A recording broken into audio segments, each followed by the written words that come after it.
Hello hello hello मेरे प्यारे बच्चों, क्या हाल चाल है आप सभी के। तो मैं फिर से आ गया हूं आपके साथ एक और चैप्टर लेके 10th क्लास का, जो कि बहुत इंपॉर्टेंट है आपके एग्जाम के लिए, इंट्रोडक्शन ऑफ ट्रिग्नोमेट्री। बच्चों को ये चैप्टर सबसे ज्यादा डिफिकल्ट लगता है क्योंकि इसके क्वेश्चन कुछ ऐसे आते हैं कि how to prove this question, मतलब आपको एलएचएस दिया होगा और आरएचएस दिया होगा, दोनों को आपको इक्वल प्रूफ करना होगा। तो कैसे करते हैं इन चीजों को प्रूफ, तो हम जानेंगे बिल्कुल बेसिक से, इंट्रोडक्शन ऑफ ट्रिग्नोमेट्री। तो आओ शुरू करते हैं बिल्कुल बेसिक से कि ट्रिग्नोमेट्री नाम आया ही कहां से। तो बच्चों देखो, ट्रिग्नोमेट्री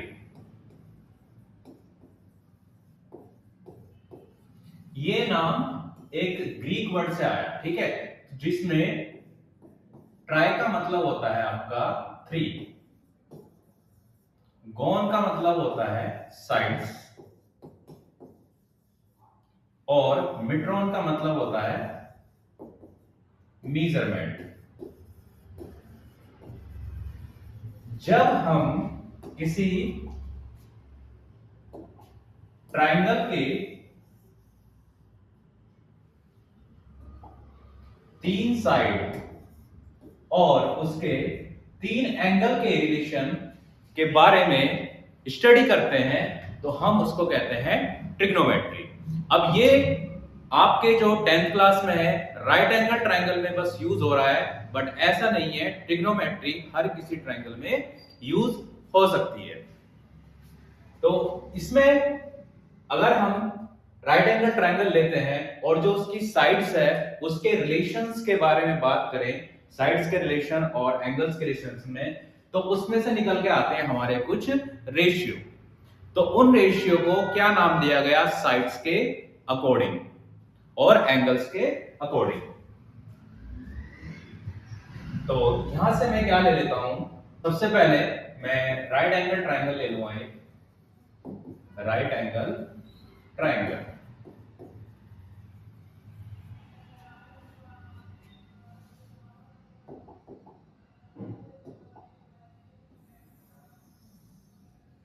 अब you know very well that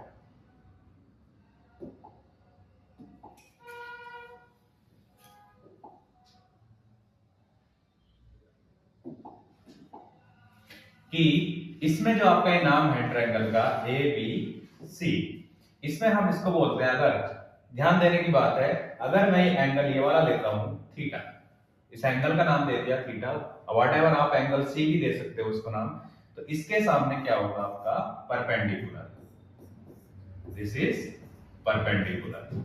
and अगर मैं एक और ट्रायंगल ले लेता हूं, राइट एंगल ट्रायंगल, अगर ये परपेंडिकुलर है तो ये बेस हो जाएगा, ये इतनी चीज आपको पता होगी, और ये क्या हो जाएगा आपका हाइपोटेन्यूस हो जाएगा, हाइपोटेन्यूस। राइट एंगल ट्रायंगल की साइड्स होती हैं, अगर मैं ये थीटा ले लूं तो ये आपका क्या जाएगा, परपेंडिकुलर हो जाएगा, और अगर मैं ये फिर अगर ये परपेंडिकुलर हुआ तो ये आपका बेस हो जाएगा, और 90 के सामने वाला हमारा हमेशा क्या रहता है, हाइपोटेन्यूस रहता है। ओके, नाउ मैंने एक और ट्रायंगल ले लिया आपका, राइट एंगल ट्रायंगल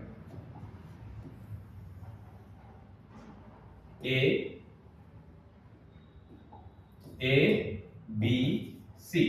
अगर मैं अब ये वाला एंगल लूं, इसमें मान लो ये थीटा ले लिया, तो इसके सामने वाला ये क्या होगा आपका, परपेंडिकुलर होगा, और ये फिर हमारा बेस हो जाएगा, और ये आपका 90 के सामने ऑलवेज हाइपोटेन्यूस रहेगा।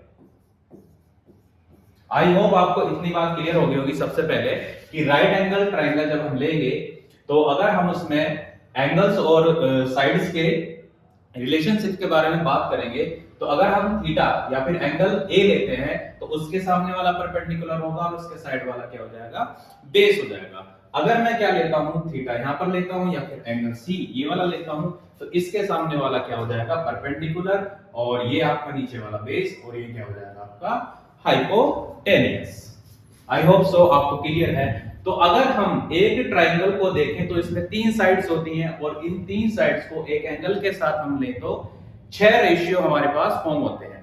कितने रेशियो मिलते हैं, 6 रेशियो मिलते हैं, और उन 6 रेशियो को फिर क्या दिया गया आपका नाम दिया गया।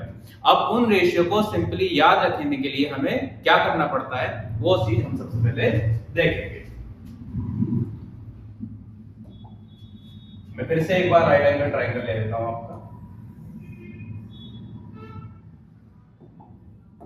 ए बी सी। मैंने आपका एंगल ये ले लिया थीटा, और ये आपका परपेंडिकुलर, जैसे कि मैंने आपको बताया था, ये आपका बेस और ये आपका हाइपोटेन्यूज। क्लियरली आपको समझ आ रही होगी बात। यहां पर ये आपका क्या हो गया 90 डिग्री, तो 90 के सामने आपको हाइपोटेन्यूज करना है। अब देखो कितने रेशियो बनने हैं इसमें, ये देखेंगे आप। एक चीज याद रख लेना, बी पी पी या एच एच बी। क्लियर? ऐसे याद रख सकते हैं इसको, जैसे पाकिस्तान भूखा प्यासा, हिंदुस्तान हरा भरा। बच्चे और भी या और भी टीचर अलग अलग ट्रिक बताते हैं इसको याद रखने की, वो आप याद रख सकते हो। जैसे पंडित बद्रीनाथ प्रसाद हर हर बोला, ठीक है। और भी कई सारे इसके होते हैं फॉर्म, आप मेरे को कमेंट में बताएं क्या क्या हो सकते हैं सर, और आप इन चीजों को ऐसे याद रख सकते हैं, ठीक है। तो जो पहला आपका रेशियो बनना है P/H, ठीक है। P/H आपका जो रेशियो बनना है, उसको जो नाम दिया गया है वो दिया गया है sin theta is equal to perpendicular upon hypotenuse. ये आपका पहला रेशियो हो गया साइड का। सेकंड आपका cos थीटा B/H, ठीक है। ये याद रखना है, इसका पूरा नाम बेस, मतलब मैं बेस बोल भी रहा हूं, और ये आपका परपेंडिकुलर और ये हाइपोटेन्यूज।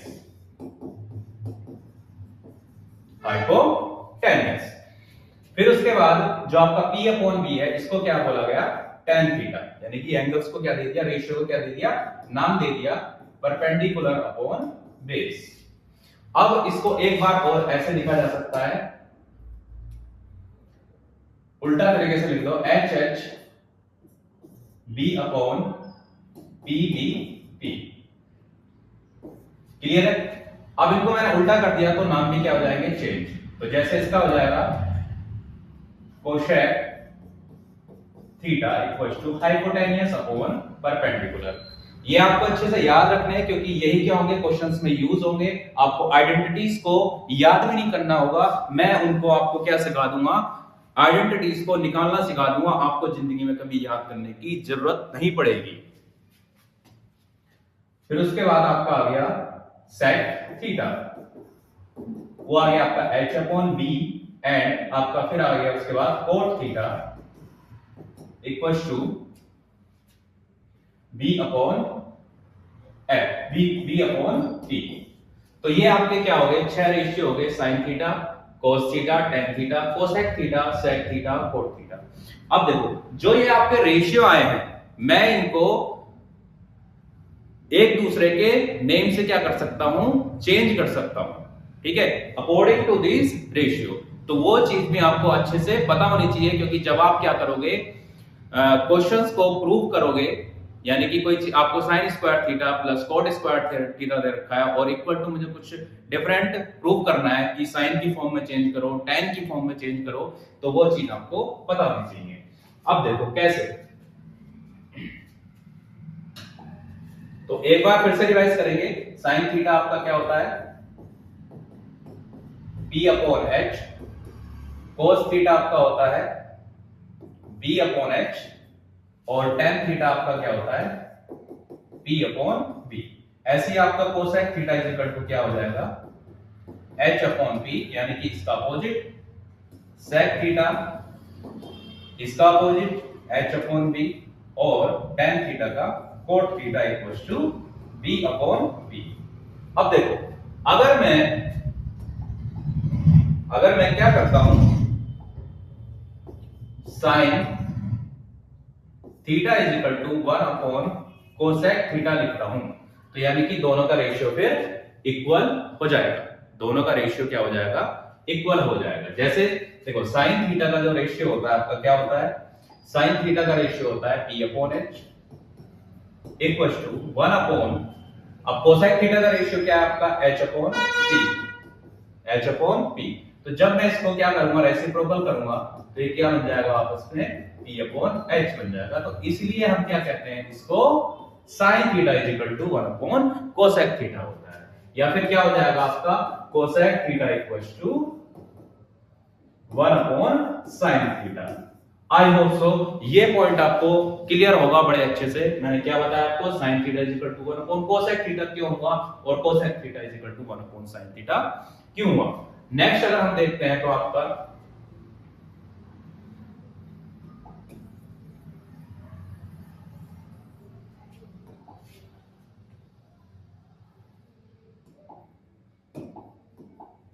मैंने देखा cos थीटा को जैसे हमने sin theta is equal to 1 cosec theta लिखा है, वैसे इसको लिख सकते हैं cos theta is equal to 1 sec theta, या फिर sec theta is equal to 1 cos theta. ऐसे आप tan थीटा इक्वल टू क्या लिख सकते हैं, 1 cot theta, and cot theta equal to क्या लिख सकते हैं, 1 tan थीटा। और तो और लिख सकते हैं हम, जैसे tan थीटा का जो रेशियो होता है वो sin theta upon cos theta के इक्वल होता है, और cos theta equals to cot theta आपका किसके होता है, cos theta upon sin theta के। आई होप सो इतनी चीज आपको क्लियर हो गई होगी। तो इससे आप क्या कर सकते हैं, रेशियो में इजीली रिलेशंस को फाइंड कर सकते हो, कैसे हम चीजें सॉल्व करनी है। नेक्स्ट हम किस पे चलते हैं, आपका आइडेंटिटीज को प्रूव कैसे करें, और उसके बाद हम देखेंगे जो वैल्यूज होती हैं, अगर जैसे sin 45 है, sin 30 है, क्योंकि इसमें क्या होता है हम कुछ एंगल्स के बारे में देखते हैं, जैसे 0 degree, 30 degree, 45 degree, 60 degree and 90 degree, उनकी वैल्यूज फाइंड की जाती हैं। उनकी वैल्यूज कैसे फाइंड होती हैं, उसके लिए एक टेबल होती है, उस टेबल को याद करने के लिए एक ट्रिक रहती है, ठीक है। तो चलो हम पहले क्या कर लेते हैं, उस टेबल को ही बना लेते हैं। सो स्टूडेंट, ये होती है हमारी ट्रिग्नोमेट्री टेबल, ठीक है। अब ये कैसे इसकी वैल्यूज आई हैं, कैसे हमें इनको फाइंड करना है, तो ये हमें इजीली देखना है कि कैसे हम फाइंड आउट कर सकते हैं। इसका मतलब ये है कि अगर मैं sin 30 बोलता हूं आपसे, तो sin 30 डिग्री का मतलब है sin 30 इज इक्वल टू 1/2, ठीक है। ऐसे अगर मैं sin 45 बोलूं, तो sin 45 मतलब sin 45 इक्वल्स टू 1/√2। ये वैल्यू हमें क्वेश्चंस में पुट करनी होती है। तो ये कैसे वैल्यू याद रखनी है या फिर आपको याद नहीं हो रही है, कैसे आपको एग्जाम से पहले निकाल के रफ में यूज करनी है, तो वो हम अभी सीखेंगे। तो देखेंगे आप सबसे पहले ये आपको याद होने चाहिए रेशियो और एंगल्स, आप ऐसे लिख लेंगे। लिखने के बाद आपको क्या करना है, यहां पर ये 0 लेना है, ये 1 2 3 एंड 4, फिर इसको क्या करना है, 4 से सभी को डिवाइड कर देना है, और उसके ऊपर क्या लगा देना है, आपको स्क्वायर रूट लगा देना है। स्क्वायर रूट लगा दिया, ठीक है। स्क्वायर रूट लगाने के बाद देखो, 0 को 4 से डिवाइड करेंगे, 0 ही आएगा, तो ये आपका 0 आ गया। इसके बाद ये लिखा है √1/4, ठीक है। तो √1 क्या होता है आपका, 1 ही होता है, और √4 क्या होता है आपका, 2 होता है। तो ये वैल्यू आ गई आपकी 1/2। अब देखेंगे √2/4 है, तो इसको डिवाइड करा मैंने, तो ये क्या आ गया, √1/2, तो इसको लिख सकता हूं मैं 1/√2। तो ये आ गई आपकी 45 की वैल्यू। इसके बाद 60 को देखा जाए, ठीक है। 60 को देखेंगे तो 60 में क्या लिखा है, √3/4, पूरा रूट है, तो मैं इसको √3 और √4 लिख सकता हूं। पावर एंड एक्सपोनेंट्स के रूट से क्या लिख सकता हूं यहाँ पर, √3/4। तो √3 क्या होता है, √3 होता है, √4 क्या होता है आपका 2, तो ये आ गया आपका √3/2। अब देखो 4 को 4 से डिवाइड करा मैंने, तो कितना आ गया आपका, 1 आ गया। क्या आ गया, 1 आ गया, ठीक है। क्लियरली है, यहां तक आपको एक प्रॉपर पहली लाइन मिल जाएगी। अगर ये याद होगी तो बस पूरी आपको करने में कोई प्रॉब्लम नहीं आएगी। सिंपल आपको क्या करना है, बस अब ये वाली वैल्यू यहां से रिपीट कर देनी, इधर से ये 1 आ गया, फिर ये रूट यहां पर आ गया, फिर इसके बाद ये एडिटीज यहां पर, फिर ये यहां पर और ये यहां पर। आई होप सो क्लियर होगा कि मैंने आपसे क्या बोला। कि इनको cos थीटा में क्या करेंगे, इस तरह इधर अपोजिट डायरेक्शन में लिख देंगे। ये 1 यहां पर, ये यहां पर, ये यहां पर, और ये यहां पर, और ये यहां पर। क्लियर? ठीक है। अब देखो tan थीटा मैंने आपको क्या बताया था,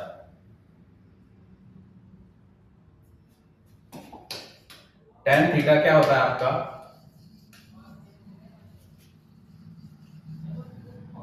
यहां पर देखेंगे tan थीटा इक्वल टू होता है आपका sin theta upon cos theta.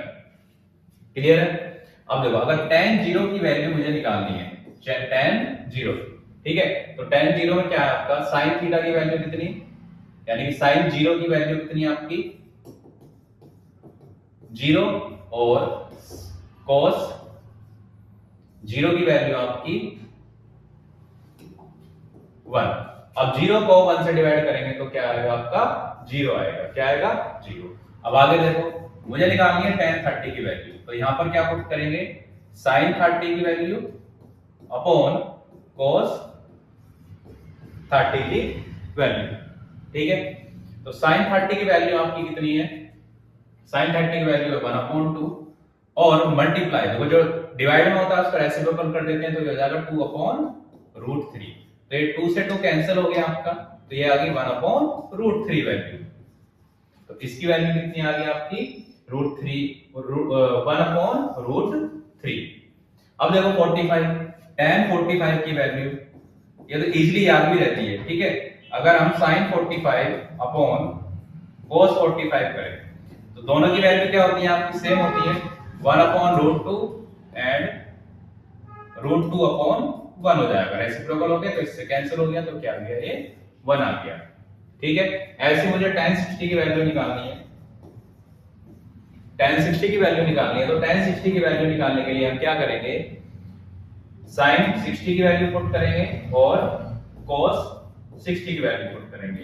तो sin 60 की वैल्यू है √3/2 और नीचे वाले का रेसिप्रोकल कर देंगे 2/1, तो ये इससे कैंसिल, तो इसकी वैल्यू आ गई √3। तो ये आपकी क्या आ गया, आपकी यहां पर √3। Now the most important thing that कि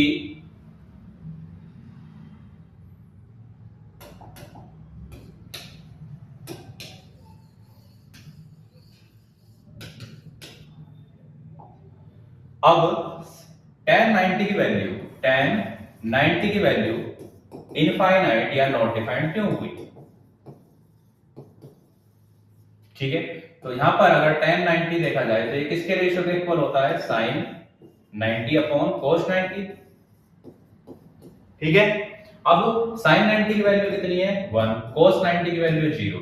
देखो किसी भी नंबर को जब 0 से डिवाइड करते हैं तो वो क्या होता है, नॉट डिफाइंड होता है। क्या होता है, नॉट डिफाइंड होता है। क्यों नॉट डिफाइंड होता है ये आपको फाइंड आउट करना है और मुझे कमेंट में बताना है कि sir this is the reason that कि अगर हम किसी भी नंबर को 0 से डिवाइड करते हैं तो वो क्या रहता है, आपका नॉट डिफाइंड रहता है। क्लियर है?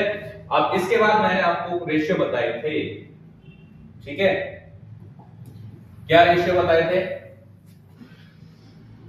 कि sin theta is equal to क्या होता है, 1/cosec थीटा होता है, और cosec थीटा आपका क्या होता है, 1/sin थीटा होता है। ठीक है, तो यानी अगर मुझे cosec थीटा की वैल्यू चाहिए है, cosec थीटा की वैल्यू चाहिए है, तो मैं क्या कर दूंगा, देखो जो उसका रेशियो है उसको उल्टा कर दूंगा। जैसे sin थीटा यानी कि sin 0, अगर cosec 0 की वैल्यू चाहिए है मुझे, cosec 0 की वैल्यू चाहिए है, तो ये जाएगा 1/sin 0, और sin 0 क्या है, 1/0, और अभी हमने पढ़ा था कि 1/0 क्या होता है, नॉट डिफाइंड। नॉट डिफाइंड, तो ये आ गया नॉट डिफाइंड। क्लियर है? अब जैसे मुझे cosec 30 डिग्री की वैल्यू फाइंड करनी है, cosec 30 डिग्री की, तो ये क्या होता है आपका 1/sin 30 होता है।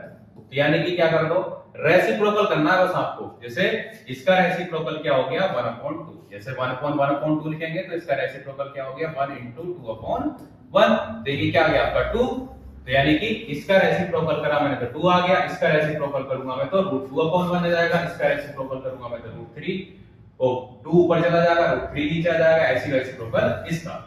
ऐसी सेम आपको इसमें करना है sec थीटा के लिए। sec theta is equal to 1 upon cos theta होता है, तो cos थीटा की जितनी वैल्यू है उनको क्या कर दो, ऊपर की नीचे और नीचे की ऊपर और ऊपर की नीचे। क्लियर है ये बात? ऐसे आप किसकी निकाल लोगे, cot थीटा की निकाल लोगे। cot थीटा क्या करोगे, अपोजिट करके वैल्यूज लिख लोगे, तो ये आपकी पूरी क्या बन जाएगी, टेबल बन जाएगी। आई होप सो आपको टेबल भी क्लियर होगी। नाउ इसमें आपकी 3 आइडेंटिटीज होती हैं और 3 आइडेंटिटीज को याद रखने में स्टूडेंट्स को बहुत ज्यादा प्रॉब्लम होती है। तो उन प्रॉब्लम्स को सॉल्व करने मैं आ गया हूं संजीव सैनी, कि आपको उन आइडेंटिटीज को याद नहीं रखना, सिर्फ क्या करना है, कॉन्सेप्ट रखना है कि कैसे वो आइडेंटिटीज आई हैं और एग्जाम में यूज होने के लिए अगर आप भूल गए उन्हें कैसे यूज करना है, मतलब क्या थी आइडेंटिटी, तो आप क्या करोगे, उनको पहले निकाल लो और इजीली उनको यूज भी कर सकते हैं। तो हम चलते हैं नेक्स्ट पेज पर। तो तीन आइडेंटिटीज से हम बाकी और भी आइडेंटिटीज निकालेंगे। कैसे, सबसे पहले देखेंगे हम, देखो सभी को आई होप सो पाइथागोरस थ्योरम पता होगी। तो पाइथागोरस थ्योरम होती है आपकी हाइपोटेन्यूस का square equals to perpendicular square plus base square. अब यहां पर क्या करना है आपको, divided by hypotenuse square both sides. यहां आप डिवाइड करेंगे तो ये h स्क्वायर अपॉन क्या होगा, h square equals to b square upon h square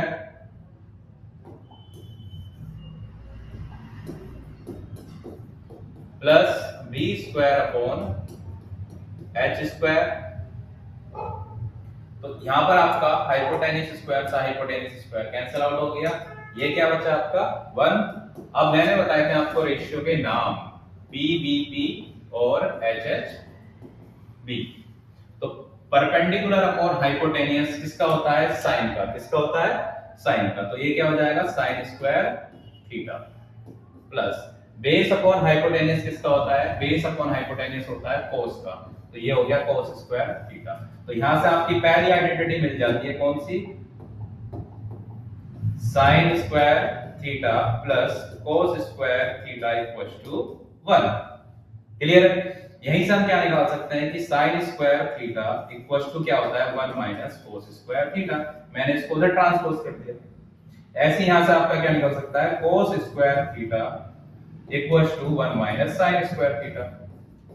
तो तीनों आइडेंटिटी को याद करने की तो जरूरत थी नहीं, तो मैंने क्या करा, इनको बस पाइथागोरस थ्योरम से h स्क्वायर से डिवाइड करा और उनके साइड्स का रेशियो लिया और उससे क्या बन गई, मेरी आइडेंटिटी बन गई। सिंपल कॉन्सेप्ट, मैथ्स में बस कॉन्सेप्ट चलता है और कुछ नहीं चलता। ठीक है, अब नेक्स्ट वाली देखते हैं आइडेंटिटी हम। नेक्स्ट वाली आइडेंटिटी फिर से आप क्या लिखोगे, Pythagoras theorem h square perpendicular square plus base square. यहां पर देखेंगे, अब क्या करेंगे, divided by p square on both sides. तो ये हो जाएगा h square upon p square equals to p square upon p square plus b square upon p square. अब यहां पर देखेंगे कि PBP अपॉन HHB। फिर से रेशियो देखेंगे, अब ये यहां पर आपका कैंसिल हो गया, तो ये आपका क्या हो जाएगा, 1 हो जाएगा। Base upon p, base upon p, base upon p। ठीक है, किसका होता है, कोट का। तो ये हो गया आपका coat square theta. h upon p, h upon p किसका होता है, कोसेक स्क्वायर थीटा। तो यहां से मुझे किसकी आइडेंटिटी मिल गई है, cosec square theta is equal to 1 plus cot square theta. यहीं से मैं क्या निकाल सकता हूं, कोसेक स्क्वायर थीटा, इसको इधर ले लिया, cot square theta equals to 1। Clear है? नाउ अब क्या करेंगे, 1 को मैं इधर ले आता हूं, तो ये हो जाएगा cosec square theta minus 1 equals to cot square theta. तो साथ में 2 और मिल गई मुझे। तो कितने आइडेंटिटी हमने कर ली, 6। याद कोई सी भी नहीं करी, क्या करिए, जस्ट फाइंड आउट करिए। तो मैथ्स में क्या करना होता है आपको, जस्ट फाइंड आउट करना होता है और कुछ नहीं करना होता। आपको मैथ्स में कॉन्सेप्ट सीखने हैं, याद नहीं करना है। नेक्स्ट लास्ट और मतलब चैप्टर का बेसिक यहां पर खत्म हो जाएगा। क्वेश्चंस में आपको ट्राई करना है, बस आपको पहले बेसिक्स क्लियर करने हैं। तो यहां से फिर से मैंने पाइथागोरस थ्योरम ली और इस बार क्या करा मैंने, बेस से दोनों तरफ डिवाइड कर दिया।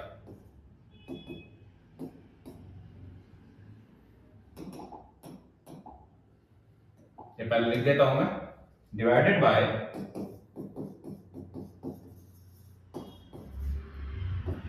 B square on both sides. तो डिवाइड करा मैंने, तो यह आया आपका h square upon b square equals to p upon b square square plus b square upon b square. तो ये आपके कैंसिल आउट हो गए, यानी कि ये 1 हो जाएगा। अब पी बी पी हमेशा याद रखना चाहिए आपको, ठीक है। तो p अपॉन b किसका होता है, p अपॉन b tan का होता है, तो ये क्या हो जाएगा आपका tan स्क्वायर थीटा। और h अपॉन b किसका होता है आपका sec का, तो ये हो गया sec स्क्वायर थीटा, ठीक है। तो ये आ गया आपका sec स्क्वायर थीटा, एक आइडेंटिटी और इसको इधर ट्रांसफॉर्म कर दो, फिर tan square theta equals to 1 और यहां पर आपका फिर नेक्स्ट एक और sec square theta -1 equals to tan square theta. तो हमने कितनी आइडेंटिटी करी है, 3 ये हो गई, 1 2 3, ठीक है। और उसके बाद 3 आइडेंटिटी मेरी ये हुई, 1 2 3। उसके बाद 3 आइडेंटिटी और करी हमने, 1 2 3। कोई सी भी आइडेंटिटी मुझे याद करने की जरूरत नहीं पड़ी। 9 की 9 आइडेंटिटीज मैंने क्या करी है, फाइंड आउट करी है कॉन्सेप्ट से। और आपको भी मैथ्स में क्या सीखने हैं, कॉन्सेप्ट सीखने हैं। मेरी तरफ से ट्रिग्नोमेट्री का बेसिक्स इतना ही था। इनके बाद इसके क्वेश्चंस आते हैं, प्रॉब्लम सॉल्विंग आती है और एप्लीकेशन बेस्ड क्वेश्चन आते हैं। उसके बाद उसके लिए हम अनदर वीडियोस में डिस्कस करेंगे। Thank you.